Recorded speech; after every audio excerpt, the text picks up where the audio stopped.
Hello, everybody, and welcome to Practical Entertainment. My name is Logan, and welcome to the first ever podcast called Let's Talk About. Now, this series of Let's Talk About, basically, I'm just going to discuss stuff that I want to, right off the top of my head. I don't have any notes, so I'm just gonna think of stuff I want to talk about and just talk about it. Yeah, this was supposed to be out last week, but it's coming out this week along with my new music video review, which is Mad World. If you haven't checked it out, go check it out. It's on my channel, so it should be on my channel by the time this podcast is out. Anyways, so the first thing I want to get off my chest is no politics. I am not going to deal with any political arguments about anything.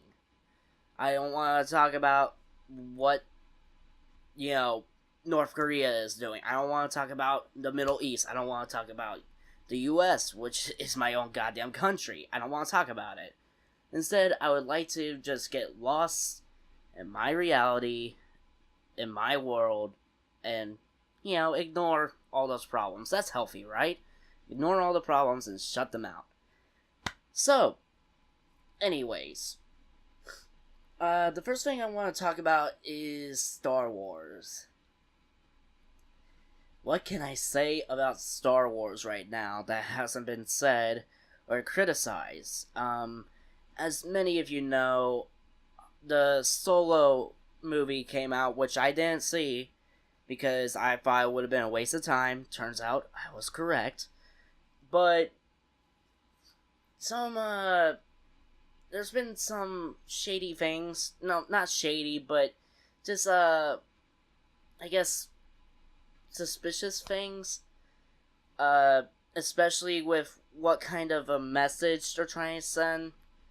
I forget who said this. I think it was like the writer. I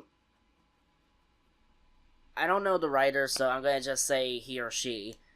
He or she said that he or she wrote Lando Calrissian as a pansexual.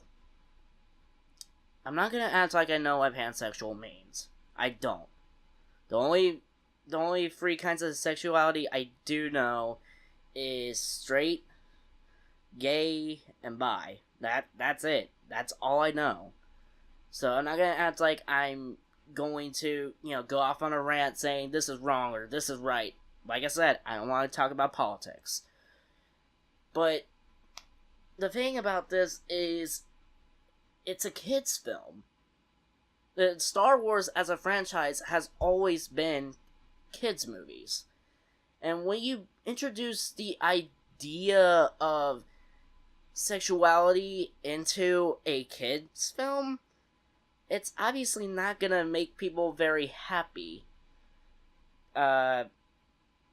Especially parents who have to explain that kind of stuff to a 6-year-old who just wants to play in the playground or whatever. Or just, not have to care about it.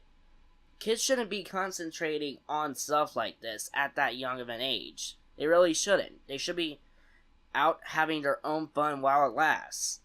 So, when Star Wars, which to me is special to me, it's always going to be and it always will.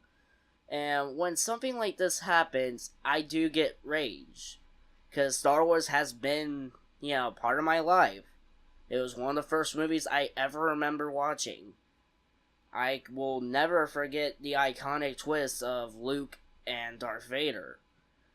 Which I'm not going to spoil, even though everybody knows it. But anyways, and that's not even the least, it's not even the biggest of problems right now. There's so many problems with Solo. For example, it's only made, 300 or 200 million in the box office, which is terrible. for a Star Wars film. And, they start blaming the fans for it. Blaming fans that they made fun of, by the way. Yeah, they made fun of their own goddamn fans. And, basically said, these white basement dwellers, 30-year-old basement dwellers, don't mean anything to our core audience. But, look at your box office. They obviously have a voice. And, it kind of angers me that, being, a white male myself behind this mic, it kind of makes me, enraged when you insult me, my gender, and my race. It insults me. It does. I love Star Wars, and I always will. I even like The Last Jedi a lot. With all the crap it did wrong, I know, but I love it. It's visually stunning. It kept you guessing, and I just like it. And that's the problem here, is that Star Wars movies shouldn't divide fans like this. Star Wars movies should bring together fans. Even with the prequels, it still brought together fans for the first time in a long time. But I've never seen Star Wars take such a left turn like this ever. And it's almost ruined. I'm not going to see another Star Wars story. And I'm not even planning on seeing Episode 9 because of all this. Because they're basically shoving their political ideals into the films when they should just be Star Wars movies. And it just seems very wrong to me, and that's all I'm going to say now. But on the plus side, like I said, Last Jedi I thought was good. It had bad moments, trust me. Canto Bight can go, screw itself in a ditch. It was terrible. I think they could have done a lot more with that scene, but I'm not going to get into that, though. That's probably an hour.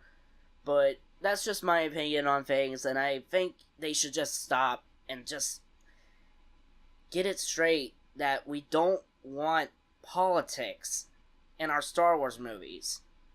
I mean, that didn't work out well for the prequels. Why are you trying it now? But anyways, I went on a rant there. Whew. I think that's the first time you guys have heard me that angry. Anyways, let's see, what to talk about next. Oh yeah, a couple of movie trailers came out recently that, a couple of movies that I've been waiting for a while. Wreck-It Ralph 2 and the Lego Movie 2. Both films I feel like should have come out sooner, considering how much money they made, but I digress. They look okay. I mean, with Wreck-It Ralph, that's all I can really expect. With Wreck-It Ralph, I did like the movie, of course I did. I'm an avid gamer, of course I liked Wreck-It Ralph. But at least it had characters that you could like as well, so that was just a bonus. But with this one, it just seems like they're going too over the top with it. Especially on Disney's side. If you've watched the recent trailer, you will know what I'm talking about. But as far as the Lego Movie 2 trailer, again, it looks fine. I mean, they obviously tried to do another Everything is Awesome song in it. But I'm not sure why they're going with a Mad Max aesthetic. It's been, 3 years since that came out? A little too late? And if you ask me, it's a little too late to, parody that movie. It would have been better if they were parodying superhero movies, actually, now that I think about it. That would have been perfect. Especially with, how there's master builders and everything. They could come up with some awesome stuff if they did a superhero route, now that I think about it. Holy crap. Hire me, Hollywood. I've got ideas. Good ones. I'm joking. I would probably fail in Hollywood. But anyways, they were fine. But they didn't excite me enough. Not yet. I need to see something that will actually get me to go to the theater, sit down, pay for popcorn, pay for everything, sit down and watch. Alright, so next up, how could I not talk about this? E3 is coming up. By the time this video is out, E3 has already happened, and I probably have already peed and crapped myself over what's been announced. Oh, considering if my initial reaction is that. But, anyways, I cannot wait for a couple things this E3, and that's freaking PlayStation's press conference. Well, not press conference, presentation or whatever. And Nintendo. Nintendo is going to wipe the floor this year. Just because of one title. One small title, you may have heard of it, Super Smash Bros. Already, just with saying Super Smash Bros., they've generated the most hype out of all the conferences. The only thing that I think can compare to it right now is Death Stranding, which is the PlayStation exclusive made by Hideo Kojima. Praise him, and F Konami, of course. But Death Stranding is something I'm really looking forward to. I've spent hours looking at all kinds of theories for Death Stranding, like black holes, the Ludens, and all of that. And it just seems so interesting and intriguing to me. I hope they don't screw it up. But this is Hideo Kojima, so I don't think they will. And then there's also the Spider-Man game that I'm really hyped about. Holy crap, it looks so good. And also Nintendo, there's Metroid Prime 4, the Pokemon games, which look amazing. That trailer was good. Fallout 76. Yes, Fallout 76. I'm a fan of the Fallout series, always been. But I gotta say, I'm really skeptical of Fallout 76.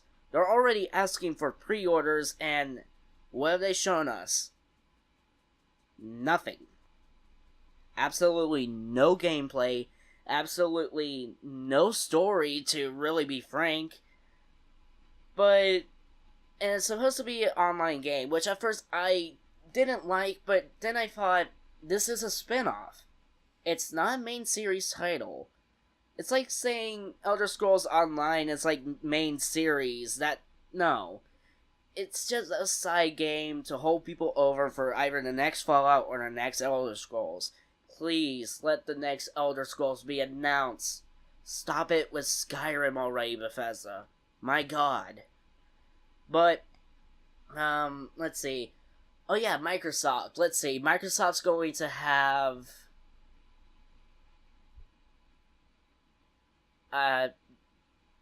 Crackdown for no, that supposedly got delayed. What's coming out this year for Microsoft that I can get hyped over? You know, the reason I have an Xbox One S in the first place? Is there a game for me? I don't have a PS4. So, I'm the only reason I have an Xbox One right now is because of all the exclusives that they promised us, like a year ago or this year. Which included, Sea of Thieves, State of Decay 2, Crackdown 3, Scalebound. Oh my god, why did they cancel Scalebound? Fable Legends. So many games that had so many potential. So much potential. Redundant. Anyways. But they've canceled half of those, and can you tell me a major exclusive from Microsoft this year? Crackdown 3, supposedly that's been delayed. I hope to God it isn't. I have been waiting for Crackdown 3 for years. Like, I'm not gonna act like the Crackdown series is anything special, but they're ridiculously fun. And they've promised, you can smash buildings into other buildings, completely destructible environments. Oh my god. But then again, Scalebound, Scalebound had giant monsters, what looked to be Monster Hunter-like gameplay, and was made by Platinum Games. And yet, they canceled it. What the hell? So, I honestly wouldn't be surprised if it is actually delayed. As the time of this recording, I don't know. But, please don't let it be delayed. I need a Microsoft exclusive. Otherwise, I am giving up on this console. Because Sea of Thieves was a sham. I played the game for 2 hours and I saw everything in 2 hours. Really? And State of Decay 2, the animations and the graphics look like they're straight out of 2010. What the hell happened? What happened to quality over quantity?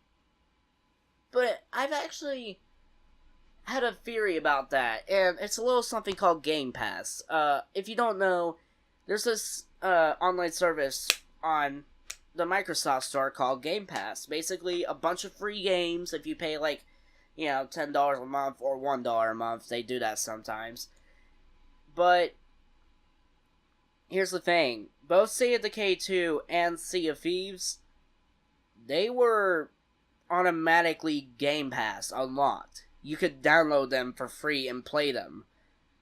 So that got me thinking, what if they released them in their current state on purpose? Basically, an early access for anyone who got Game Pass, but everybody else gets screwed over. People don't pay for Game Pass. Thankfully, I didn't pay for Game Pass. Thankfully I didn't pay for the actual games, otherwise I would have been peed off. I would have been so goddamn angry over that. But, thankfully, I had Game Pass, and unfortunately, I had the misfortune of playing those games. So, I'm not sure if it was a win-win situation at all, but, yeah. Let's see. E3, back to the topic of E3. The EA thing, there's only a couple games I'm looking forward to. Battlefield 5 and Anthem. And from what reports have been saying, if Anthem fails, BioWare, the developers of freaking Knights of the Old Republic, Mass Effect series, and all that, if this fails, they're basically going to go to EA's chopping block. For those of you who don't know, EA has a habit of taking companies and then killing them. Quite literally, destroying the company entirely. Such as Maxis, Criterion, and most recently, Visceral Games. You know, the guys who made Dante's Inferno and the Dead Space series. So, yeah, don't try to convince me that they won't, kill BioWare. They will. Without hesitation, they will. So, a lot is riding on Anthem, and from what we've seen so far, Anthem looks really cool. I want to see more, and I am holding out hope that this game is good, unlike Mass Effect Andromeda. So, yeah, there's that. Okay, so let's see, what's next? What should I talk about now? I guess I'll discuss games I'm playing since I'm on the topic of games. Games I'm currently playing right now, I'm replaying Doom and South Park The Stick of Truth. Both of those games are great. Stick of Truth has a few pacing problems, but apart from that, I like it. And also, I've also been playing a lot of Stardew Valley lately. I don't know why, but I can't seem to put that game down. Every time I pick it up, I can't put it down. At least for 30 minutes. I don't know why. I mean, it's literally just farming and mining. And eventually you can get animals. And you can get milk from those animals. And you can get married at some point. It's... People might think it's tedious, and at first I did think it was tedious, but I realized that was kind of the point. the whole entire game is supposed to be relaxing, and it is. It's a very relaxing game, and I enjoy it a lot because it's so relaxing. But yeah, okay. So now let's move on to another topic of, let's see, music. And in case you guys don't know, I'm a fan of Ghost. And they've recently released their new album. Ah! Whoa! Sorry. Something fell. Sorry about that. Anyways. They recently released their new album, and it's definitely different from their normal, routine. It's about death and decay. That's the whole entire point of the album. Is apparently it's supposed to be about death and decay. And yeah, I can see that, especially with Rats and Faith, which those are my favorite songs of the entire album. But what was strange about this album is that most of it, well, not most of it, but a lot of it was just instrumental songs. Quite literally, there's only instruments, no singing. I mean, they're really good, but it's just weird. I can see why people might not like the album so much, but I think it was okay. I mean, not the best album, but they definitely know how to structure an album. The way they structured this album was pristine. Really well done on that department. Plus, the album cover, like always, looks kick-ass. Alright. So, what should I talk about now? I guess I will talk about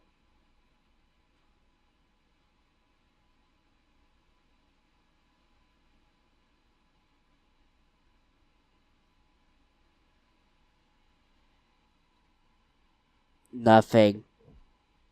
Sorry, I don't know why I blanked out. The reason why I'm so unorganized, like I said at the beginning, I don't have any notes, and I'm just coming up with this on the top of my head, so I'm trying to think of things to say, and I have a lot to say in my head. It's actually kind of relaxing, getting all this out. Let's see. Freaking... Oh, what was it? I just had it in my head. Oh yeah, Red Dead Redemption 2. I love Red Dead Redemption. I love Rockstar, not Take-Two, but I love Rockstar. I love their games. I love GTA 5. I love Red Dead Redemption. I loved freaking, GTA San Andreas and all of that.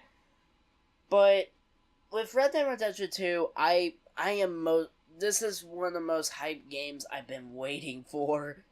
Like, holy crap, I still can't believe it's finally happening. But something that caught my eye recently is apparently their special edition has bonus missions.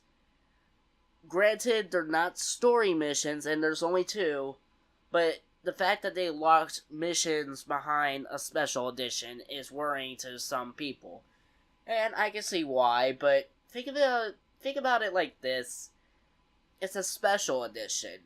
I mean, you would want to get what you paid for, right? I mean, I know I would like some extra content if I paid for a special edition. So to me, it's not locking anything, more like it's adding stuff for people. Adding side missions to, just give them a little bit more content. Which I'm sure they're not going to pose as day one DLC and charge them $5 each. No. I think they'll actually release them later down the line, if they're smart about this. But then again, Take-Two handles the publication, so gonna have to wait and see on that. Oh, yes, Valve. Valve. I just recently learned about Artifact. which is a brand new Valve game. Holy crap! Finally, not only is it a new Valve game, but it's a new IP. It's a card game. Okay, cool. Except it's kind of not a new IP. In fact, it's actually kind of copying another game, Hearthstone. It's actually, yeah, it's straight up Hearthstone. And you may think I'm joking. You know how Hearthstone is based on World of Warcraft? Well, guess what? Artifact is based on Dota. Yeah, a lot of people have already made the parallels between Hearthstone and Artifact, and it's really hard to separate those two. And I think why people are angry is because we wanted something new from you, Valve. We wanted Left 4 Dead free, Half-Life free. Well, I don't think that's ever happening. Portal free, anything. Oh, even with the new IP, you could have at least done something interesting with the card game idea. But instead, you opted on Dota's freaking fan base and basically said, let's make Hearthstone. But not. But it is Hearthstone, and you're just trying to find another way to make tons of money again. Basically, this is your answer for all the CSGO knife things. Basically, since you can't resell them anymore, you're losing money. So, you need to get off of your fat ass and make a new game that still draws money from consumers with card packs. Which I'm sure the game is going to be free to play. I guarantee it. Sorry, I love Valve to an extent. I only really liked Left 4 Dead series and Portal. Half-Life, I think, is just the teeny tiniest little bit overrated. Yeah, I think it's a little overrated. I mean, they're good games, but they're not...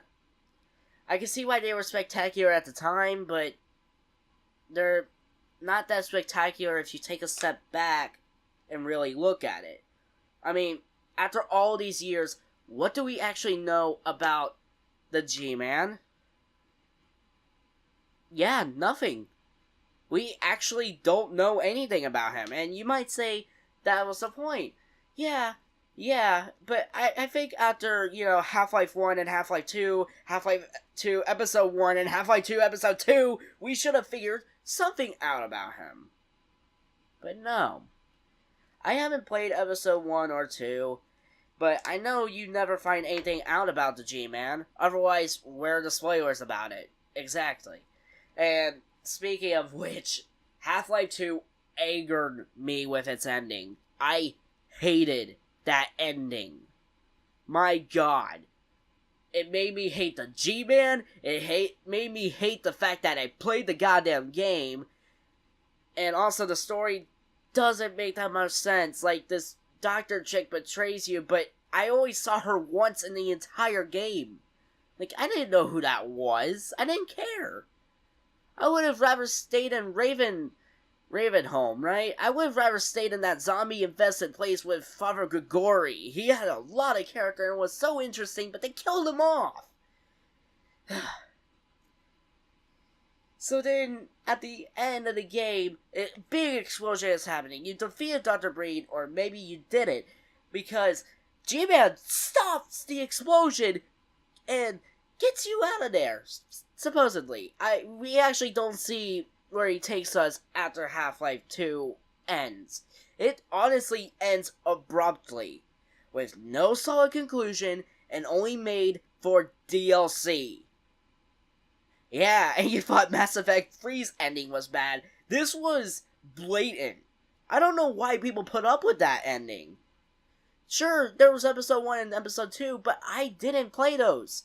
I wanted a consistent story and have Episode 1 and 2 continue the story after the main story is ended. It should not be the other way around, where it keeps going and going. It's just basic, guys. You don't make a game and hold the story's ending out on us. You give us the beginning, middle, and conclusion, and then you can follow it up with whatever you want to do. Like the Witcher series has done. You know, Witcher is actually a very good example of that. They didn't lock their ending behind a paywall. The expansions, which are legitimate expansions, expand on the story after it's ended. It expands on characters. It expands on the world. But I just don't think it was warranted with Half-Life 2. And don't get me wrong, the gameplay is fine. It's fun. But after a while, I started kind of noticing a pattern. You go to this area, and then you kill Carmine soldiers or zombies. But then the next level, it's some sort of like driving level. Okay? Back to shooting on the ground. Okay? Drive again. Okay? Shoot on the ground. Drive. Shoot on the ground. Drive. Shoot on the ground. Drive. I started noticing that pattern, but it didn't bother me too much. What really bothered me is the characters of the story. Which, the story, like I said, it wasn't that good. The only thing that kept me playing was the fact that it was Half-Life 2. It was supposed to be something beyond. It was supposed to be one of the best games of all time. And it's not. It is just not one of the best games of all time. I think it's overrated as hell.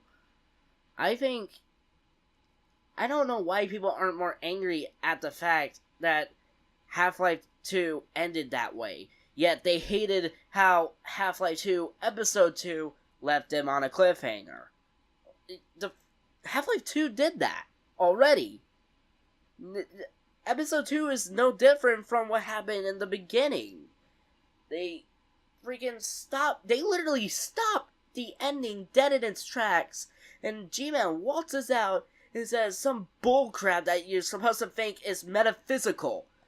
Well, it's not. It comes off as freaking tried, cliche, and honestly, it ruined the experience for me. It took me out of it completely. What little emotion I had left for Alex, Breen, and that chick, the doctor chick, was immediately ruined when you stopped the explosion like that.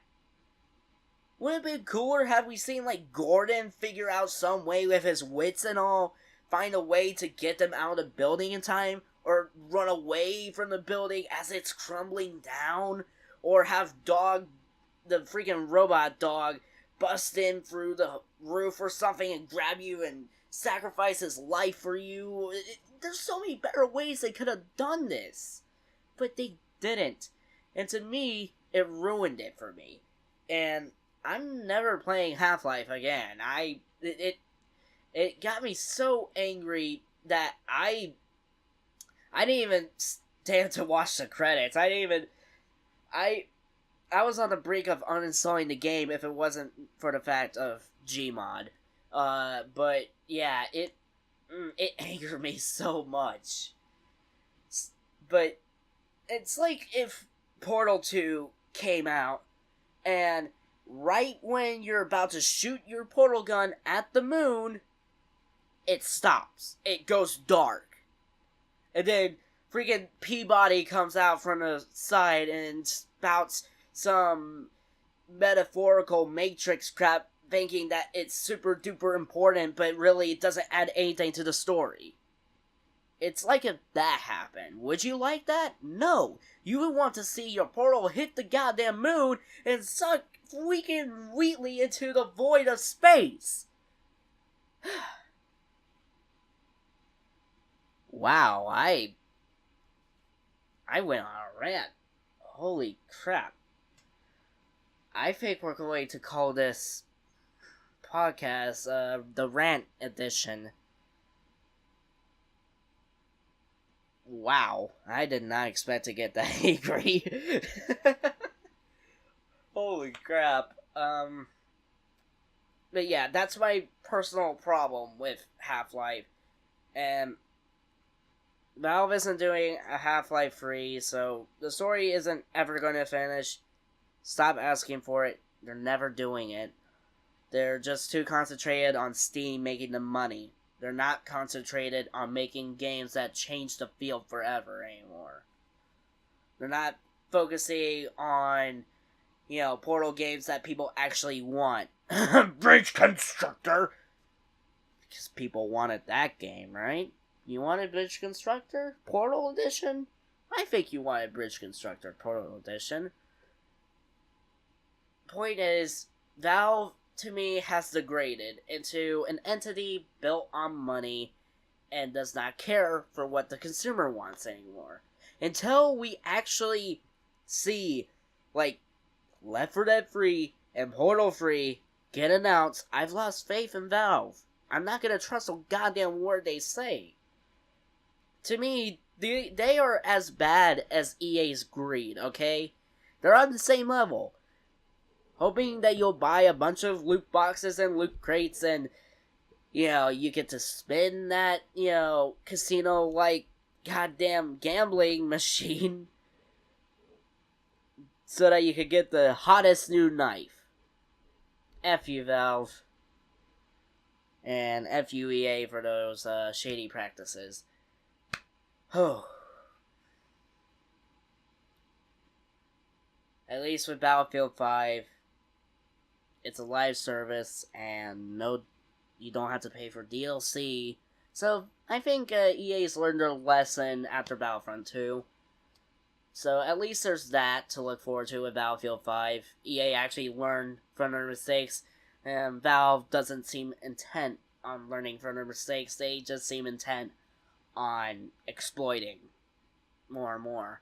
And I'm not going to take it. I'm not going to download the game. I'm not even going to acknowledge that it even exists. Because it's not a game. It's Hearthstone, but Valve Edition. So it's going to be much more intrusive of you buying card packs. Because that's what they're doing. Trust me, it's going to be free to play like freaking Hearthstone. Except they're going to be much more intrusive about the freaking card packs. I guarantee it. When the game comes out, you can quote me on that. They are going to do that. But that's enough of Valve. They suck right now, so I can't really stress that enough. So I'm gonna stop talking about them. Okay. Whoa. I think that'll be it for this podcast. I think, I like this little session that we had. I think we all, after all the points I made, we can all agree that Star Wars sucks right now, Valve sucks right now, basically everything sucks with Microsoft, and, yeah, I think that's what we can take away from this podcast. Alright.